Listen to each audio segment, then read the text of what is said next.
And then my second question was I was wondering if you could speak about um, your experience after coming out and how the Filipino community you were involved in reacted to that, and then also kind of the intersection between those two communities and your experience with that in DC. Yeah, one of the things that was happening when I moved to DC was the emergence of kind of a Filipino American national political voice. So the National Federation for Filipino American Associations was founded that summer of 1997, as was the Filipino Civil Rights Advocates, which was a little more left-leaning in its politics. Filcra ended up folding after a couple of years, but those two organizations were actually part of my kind of initial Filipino community political home when I first moved to DC. So NAFA's first conference was supposed to bring together all these national folks from around the country who were putting aside their differences during the Marcos era, and they were all going to focus on, the political fortunes of the community here. We were going to support World War II veterans. And so that was going to be the thing that brought everybody together.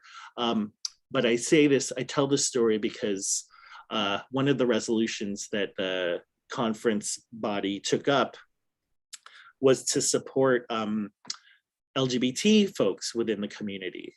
And so all of this unity that people had been talking about very quickly turned south as some of the more conservative folks were, started complaining about it, and some of the more progressive folks at the conference supported us.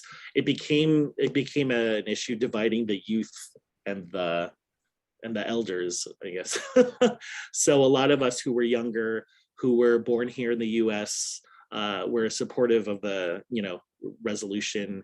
It had been brought to the conference from someone that we had just met who was a recent college grad from Brown.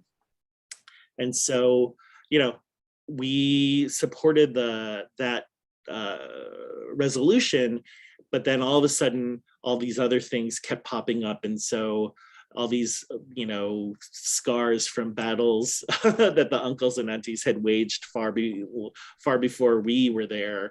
And at one point, I remember looking at my friend and saying, "When did this stop becoming about us?"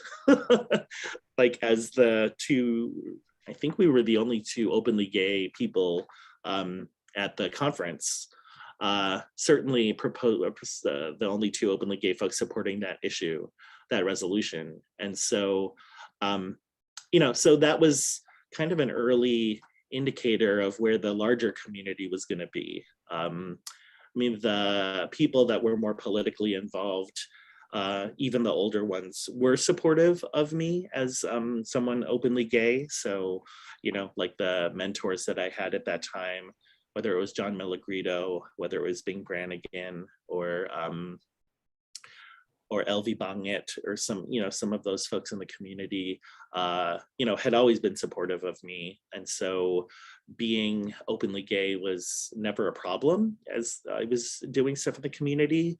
But yeah, no, so it was controversial for some folks, but not for the people who I surrounded myself with.